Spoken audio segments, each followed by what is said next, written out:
Avant cet épisode, j'aimerais vous parler de Wise. Si vous suivez Courir Mieux depuis plusieurs mois, vous savez que ma collaboration avec cette marque ancienne n'est pas nouvelle. Utilisateur de leurs produits depuis longtemps et à travers de nombreuses aventures comme ma traversée des 7 merveilles de Chartreuse, j'ai aujourd'hui le plaisir de vous en parler en tant que partenaire de cet épisode. Depuis 2019, Wise m'impressionne par leurs engagements écologiques forts et leur circuit de production court entre France, Italie et Portugal, tout ça sans le moindre compromis sur la technicité de leurs produits qui atteint toujours des sommets. J'adore par exemple leur veste imperméable Black Shell 3 qui me protège en montagne quand les conditions se dégradent et leur short Sherpa Max dont le portage me permet d'emmener tout ce dont j'ai besoin durant mes trails. Je vous invite à parcourir leurs produits sur le site wisetrailrunning.com, vous ne serez pas déçus. Allez, place à l'épisode. Bonjour à tous, j'espère que vous allez bien, je suis ravi de vous retrouver pour un nouvel épisode. Quand on parle de s'entraîner pour progresser en trail, il arrive un moment où il est nécessaire de distinguer 3 phases dans les courses. Les plats, les montées et les descentes. Chacune de ces phases va avoir des déterminants spécifiques, donc des points d'amélioration et des méthodes d'entraînement différents les uns des autres. Dans ce Scientific Day, nous allons nous concentrer sur le némésis de tous les trailers et toutes les traileuses, la descente. Car en effet, c'est bien les portions de course avec du dénivelé négatif qui sont les plus traumatisantes et les plus à risque de vous pousser vers un fort ralentissement si elles ne sont pas bien préparées. Ici, nous allons discuter de comment mieux descendre en trail, et pour cela, je vous propose de nous appuyer majoritairement sur l'excellente revue de littérature de Bontemps et al. Publiée en 2020. Je vais en extraire 2 méthodes pour progresser en descente, avec d'une part les explications théoriques, puis des exemples pratiques que vous pourrez directement utiliser dans vos entraînements à vous. Allez, c'est parti pour l'épisode d'aujourd'hui, Dre dans le Pentu, partie 1.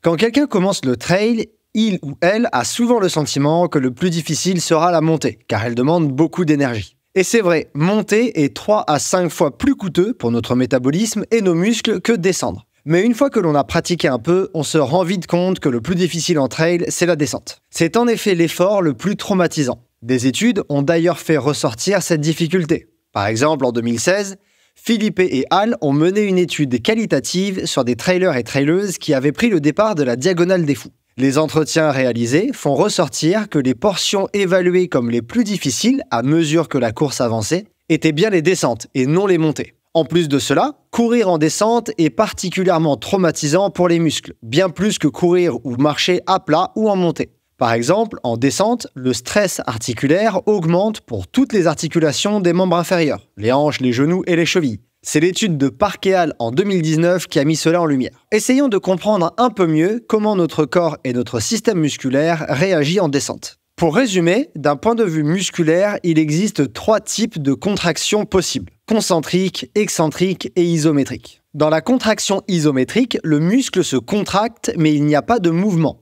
C'est par exemple l'exercice de la chaise. Dans la contraction concentrique, le muscle se contracte pour produire un mouvement. Les 2 extrémités du muscle se rapprochent. C'est par exemple un mouvement pour lever un poids avec le bras. Dans la contraction excentrique, le muscle se contracte pour retenir un allongement, pour retenir un mouvement. Les 2 extrémités du muscle s'éloignent. C'est par exemple le cas lorsque vous descendez un escalier. Descendre en trail est difficile car les muscles travaillent en excentrique à chaque pas. Cela signifie qu'au lieu de se contracter pour se raccourcir, les muscles retiennent leur allongement afin que celui-ci soit le moins brutal possible. Ce type de contraction excentrique qu'on impose à nos muscles quand on descend est le plus traumatisant qui soit. Cette contraction des muscles pour retenir leur allongement n'est pas sans conséquence. D'après la revue de littérature de Bontemps et al. Publiée en 2020, la descente engendre principalement 5 conséquences musculaires et physiologiques. Tout d'abord, une perte de la force maximale. Par exemple, après une descente, monter deviendra plus difficile. Deuxièmement, une diminution de notre économie de course et de déplacement. Par exemple, après une descente, courir et marcher à plat ou en montée nous fera consommer plus d'énergie. Troisièmement, des altérations de la structure des fibres musculaires. Par exemple, après une descente, des parties de nos fibres musculaires peuvent avoir rompu. Quatrièmement, une augmentation de l'inflammation, par exemple des marqueurs inflammatoires dans le sang, et des œdèmes localisés, par exemple un gonflement passager des muscles. Et enfin, dernièrement, des douleurs musculaires considérables. Par exemple, après une descente, contracter nos cuisses, nos quadriceps est douloureux. Ces 5 conséquences touchent des aspects clés de la performance en trail et en ultra-trail. Pour plus d'informations, je vous renvoie aux épisodes sur comment progresser en trail. L'altération de ces paramètres diminue notre capacité à évoluer en descente, mais aussi à plat et en montée, et peut même, dans certains cas, pousser à l'abandon. Je vous en avais parlé par exemple dans les 2 épisodes sur l'abandon en ultra-trail. Je vous propose de réfléchir 2 secondes à si vous avez déjà ressenti cette sensation de ne plus pouvoir relancer après une longue descente, de ne plus en pouvoir, de vous sentir pas bien. Comment bien descendre en trail est donc une vraie question. Se préparer aux descentes demande des entraînements spécifiques. Car non, les conséquences négatives de la descente que je viens de discuter, juste avant, ne sont pas inévitables. En réalisant les bons entraînements et en adoptant les bonnes tactiques, les bonnes méthodes, vous pouvez grandement en limiter les dommages et ainsi augmenter vos performances en descente, mais également en montée et sur les plats suivants des descentes. Grâce à la revue de littérature de Bontemps et al. Publiée en 2020 et à d'autres travaux, je vous propose de résumer 2 techniques qui me semblent imparables qui vous aideront à coup sûr à progresser en trail en descente. Je diviserai donc la suite de cet épisode en 2 parties. D'abord, je vais vous parler de ce que la littérature nous apprend pour mieux descendre en trail. Ensuite, je vous donnerai des exemples concrets et applicables pour mettre en pratique ces conseils. Et commençons par la théorie. Pour résumer, les 2 techniques qui ressortent de la littérature scientifique pour mieux descendre en trail sont, d'une part, travailler sa technique et d'autre part, travailler ses muscles. Allons voir tout ça en détail. Tout d'abord, concernant la technique. Vous avez certainement remarqué que courir en descente n'est pas pareil que courir à plat ou en montée. Les sensations sont différentes, la foulée change. Par exemple, Vernio et Hall en 2017 ont montré qu'en descente, le temps de contact au sol change peu. Par contre, le temps de vol s'allonge, la longueur des foulées s'allonge et la fréquence de pas diminue. De plus, la vitesse augmente et la fréquence cardiaque peut également augmenter comparativement à la même vitesse à plat. Par exemple, quand il y a une forte contrainte technique, mais la plupart du temps, elle diminue. Bref, de nombreux paramètres changent dans les pentes négatives. La première stratégie consiste donc à travailler sa technique en descente. Elle est malheureusement la moins efficace des 2 que je vous présente dans cet épisode. Cependant, elle est pour moi la première à mettre en place. Pourquoi ? Tout simplement car si vous êtes mal à l'aise en descente et n'arrivez pas à vous engager correctement dans celle-ci, vous ne pourrez pas mettre en place la stratégie numéro 2 et en tirer ses bénéfices. Les études ont montré que se forcer à adopter une technique de course particulière en descente n'a quasiment aucun effet sur les conséquences négatives du dénivelé négatif sur nos muscles et notre physiologie. Par exemple, une étude a souligné que comparativement à leur fréquence de pas naturelle, forcer les participants à diminuer ou augmenter celle-ci régulièrement en descente engendrer une moins bonne économie de course. C'est le travail de Edson et al. En 2000. La meilleure économie de course, en descente, était donc observée lorsque les participants et participantes adoptaient leur foulée préférentielle. Mais comment avoir une foulée préférentielle en descente ? Vernio et al. En 2020 ont tenté de répondre à cette question en imposant certaines foulées en descente à des participants habitués au trail. Leurs résultats semblent plutôt souligner que laisser les athlètes faire comme ils en ont l'habitude en descente serait préférable. Ainsi, pour avoir une, entre guillemets, bonne foulée en descente, il faut à l'entraînement courir dans des descentes, tout simplement. En faisant cela régulièrement, vous prendrez l'habitude de ce terrain spécifique et développer votre technique à vous, qui vous convient et est efficace pour vous. Maintenant, concernant la deuxième stratégie, qui va plutôt cibler le travail musculaire. Est-ce que vous avez déjà entendu parler des séances télésièges, des séances télécabines ou encore des séances D-?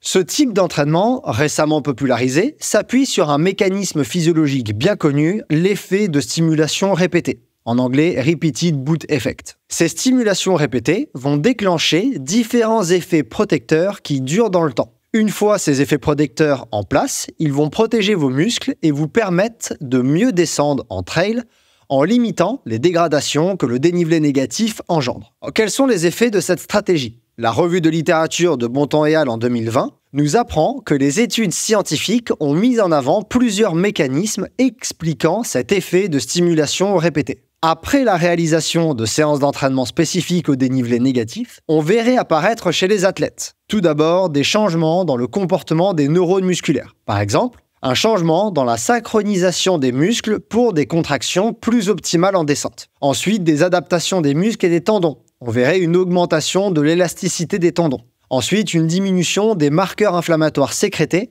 et une amélioration de l'élimination de ces mêmes marqueurs. Par exemple, en 2022, Cassetarache et Hall ont demandé à des coureuses et des coureurs de courir une seule fois 30 minutes à 10 km/h dans une pente à moins 20%.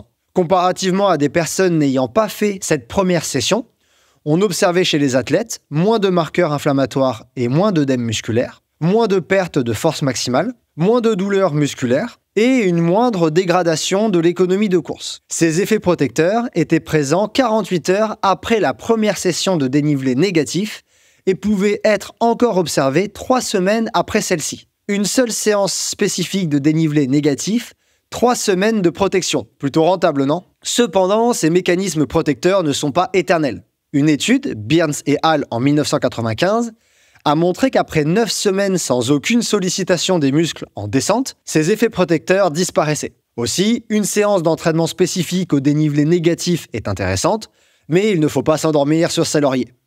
Petite pause, si ce Scientific Day vous plaît, je vous invite à aimer la vidéo, la commenter, la partager et vous abonner à ma chaîne en activant les notifications pour ne rater aucune de mes publications. Je vous invite aussi à rejoindre Courir Mieux sur ses autres réseaux comme Instagram et le podcast disponible sur toutes les plateformes d'écoute. Vous pouvez aussi vous rendre sur le site courirmieux.fr où vous retrouverez l'article associé à cet épisode et toutes les études scientifiques citées. Enfin, vous pouvez soutenir Courir Mieux et rejoindre sa communauté de passionnés de trail et de course à pied sur Patreon. Les différents abonnements proposés vous donnent accès à de nombreux avantages, à des contenus exclusifs et à la possibilité de poser vos questions à mes invités.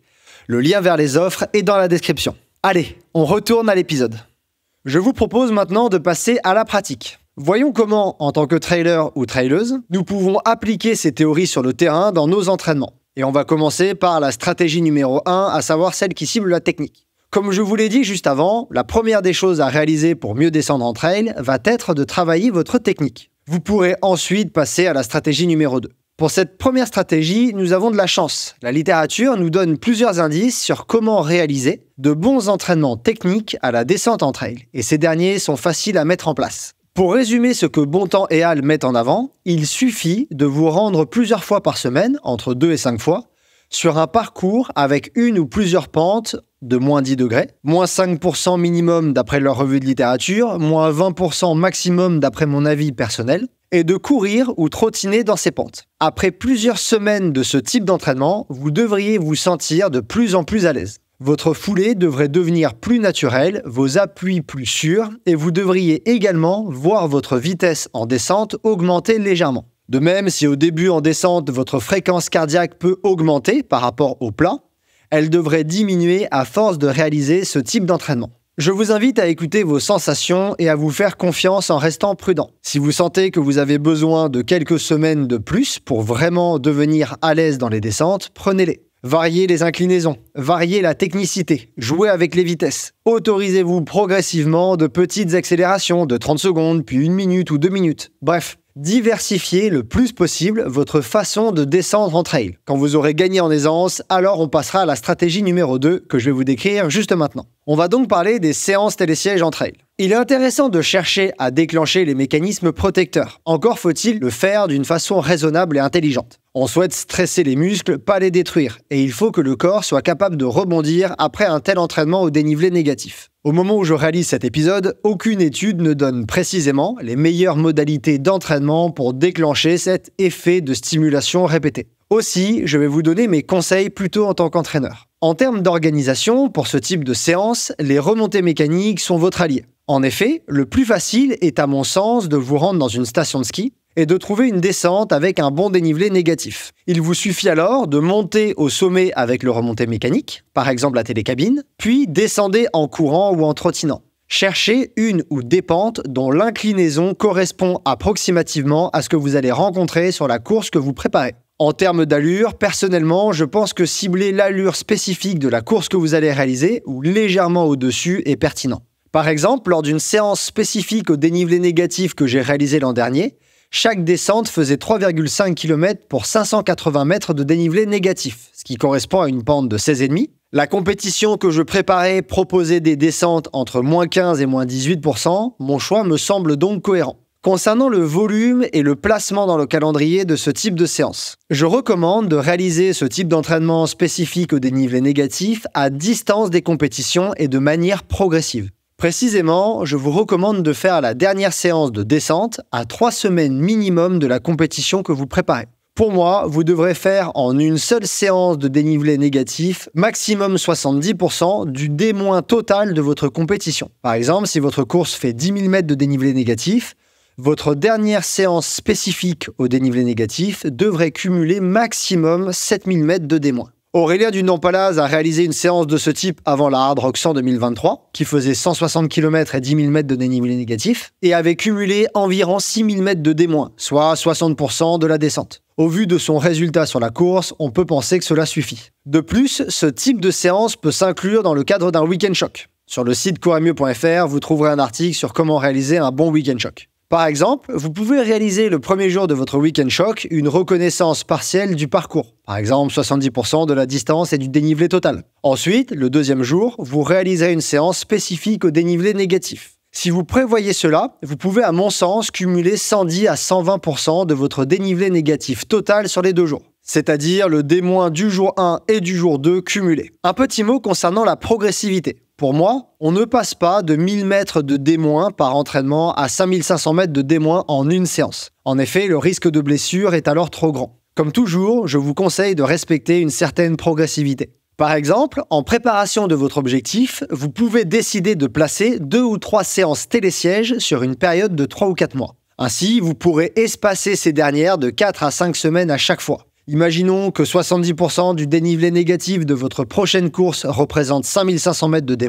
Vous pouvez faire une première séance télésiège à 3 mois de votre échéance avec 2500 mètres de D- cumulés. Vous pouvez ensuite en réaliser à 2 mois de votre échéance une autre avec 4000 de D- cumulés, puis une dernière à 1 mois de votre compétition avec 5500 mètres de dénivelé négatif. Après ce dernier entraînement, vous pouvez commencer votre période d'affûtage. Sur le site Courir Mieux, vous trouverez un article sur comment réaliser un bon affûtage et d'ici très peu de temps, un épisode sera dédié à cette pratique. Vous pouvez aussi faire tout cela sur 2 entraînements spécifiques au D- seulement, avec une première séance télésiège de 3000 mètres de D- par exemple, puis une deuxième d'environ 5500 mètres de D-.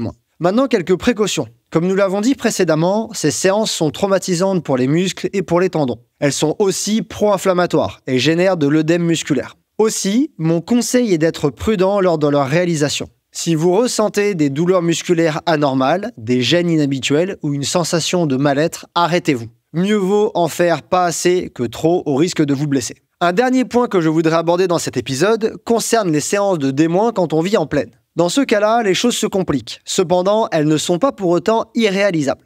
Une possibilité pour simuler le travail que vos muscles réalisent lors de descentes en trail sans montagne est d'aller en salle de musculation. En effet, des études ont montré que réaliser en salle de musculation des exercices excentriques, par exemple sans contraction excentrique à faible vitesse, des muscles les plus sollicités à la descente, dans ce cas-là les quadriceps, engendre les mêmes effets protecteurs que faire réellement des descentes. C'était le travail de Edson et al. En 1996. Les effets sont moins marqués, donc cela sera peut-être moins efficace que réellement descendre en trail, mais vous aurez tout de même des progrès. Cela me semble donc être un bon moyen pour vous préparer au dénivelé négatif, même si vous n'avez pas de vraies longues descentes de trail près de chez vous. De plus, même en vivant en ville, il est souvent possible de trouver des pentes de 2, 3, 4, voire 5 minutes à réaliser en continu. Là encore, la littérature ne nous offre pas beaucoup d'informations sur l'effet de réalisation de pentes courtes pour préparer des pentes plus longues. Cependant, une étude a par exemple montré que des personnes réalisant 5 courtes sessions d'entraînement de 5 minutes dans une pente légère à moins 10% et à intensité modérée, inférieure à 80% de VO2 max, le tout réparti sur une semaine, avaient par la suite moins de douleurs musculaires après une séance de dénivelé négatif continu comparativement à des personnes n'ayant pas réalisé ces entraînements.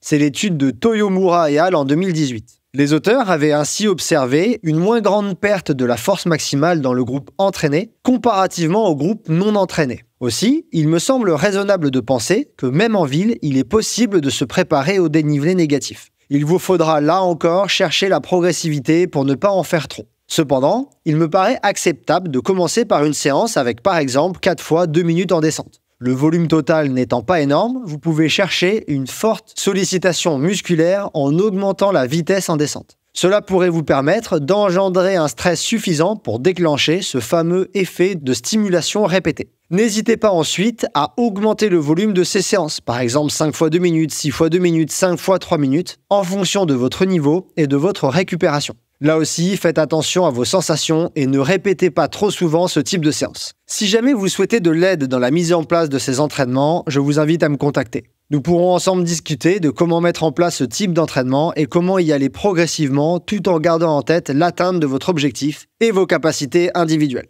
Je vous propose de jeter un œil à la page coaching sur le site Courir Mieux pour avoir une idée de ce que je propose. Le dernier aspect que je souhaite discuter dans cet épisode concerne le rôle de l'équipement. L'équipement de trail semble avoir un rôle modeste, pour ne pas dire négligeable, dans l'amélioration de vos capacités à descendre en trail. Cependant, quelques effets peuvent être soulignés. Tout d'abord, de rares études ont montré que le port de vêtements compressifs sur les membres inférieurs pourrait réduire légèrement les dommages induits par la descente. Par exemple, Herstrom et al. En 2018 ont observé une moindre fatigue musculaire après une descente dans le groupe de personnes ayant porté des vêtements compressifs sur les quadriceps et les mollets. À ce jour, les effets bénéfiques du port de vêtements compressifs ont surtout été montrés sur la récupération. Je vous en avais déjà parlé dans un Scientific Day, et très rarement sur la performance sportive. Cependant, ces premiers résultats sont, bien qu'isolés, intéressants. Si vous êtes à l'aise avec ce type de vêtements, aucun résultat dans la littérature ne montre une dégradation des performances à leur utilisation. Donc ne vous privez pas.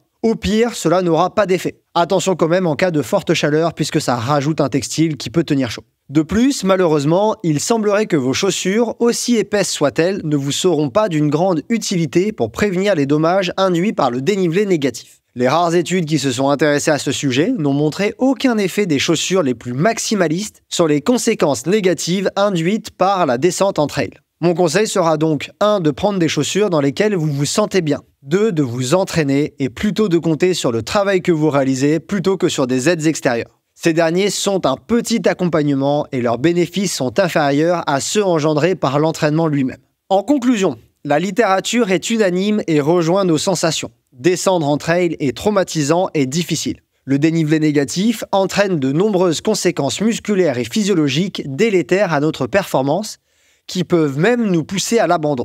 Pour mieux descendre en trail, 2 stratégies d'entraînement s'offrent à vous. La première consiste à travailler la technique. Elle est la moins efficace des deux, mais la première étape essentielle avant d'aller plus loin. Pour la mettre en œuvre, il suffit de vous rendre dans différentes descentes, plus ou moins raides, plus ou moins techniques, et de courir dedans à votre rythme. Réalisez cela pendant plusieurs semaines jusqu'à vous sentir à l'aise et à trouver la foulée qui vous correspond. La deuxième stratégie consiste à réaliser des séances d'entraînement spécifiques à la descente en trail avec une grosse charge aiguë de dénivelé négatif. Pour cela, vous pouvez réaliser une ou plusieurs fameuses séances télésièges. Je vous ai expliqué précédemment les modalités. Restez modéré, progressif et prudent dans leur réalisation. Ces séances sont traumatisantes, mais engendrent des bénéfices considérables après récupération. Il n'est pas nécessaire d'en faire beaucoup, il faut cependant les réaliser intelligemment. L'équipement de trail, comme les vêtements compressifs ou les chaussures, semble être d'une faible utilité. Ici, comptez sur vous et votre entraînement plutôt que sur le matériel. Une fois ces séances bien réalisées, vous serez capable d'avaler le dénivelé négatif de vos objectifs les plus ambitieux et prêt à bien descendre en trail. Voilà, c'est tout pour l'épisode d'aujourd'hui. J'espère que son contenu vous a plu et vous a permis de mieux comprendre comment vous entraîner pour progresser dans les descentes en trail. Entre les entraînements techniques et ceux plus musculaires, je suis certain que les résultats discutés ici vous aideront dans votre pratique. J'ai hâte de vous présenter la partie 2 de cet épisode avec Bastien Bontemps. Chercheur à l'Université Côte d'Azur, Bastien est l'auteur de la revue de littérature sur laquelle je me suis appuyé pour cet épisode et a réalisé son doctorat spécifiquement sur l'exercice excentrique. Il est donc l'invité parfait pour aller plus loin sur cette thématique. On se retrouve donc dans la partie 2 la semaine prochaine. À très bientôt pour un nouvel épisode et n'oubliez pas que selon Edwards Deming, sans donner à l'appui, nous ne sommes qu'une personne de plus avec une opinion.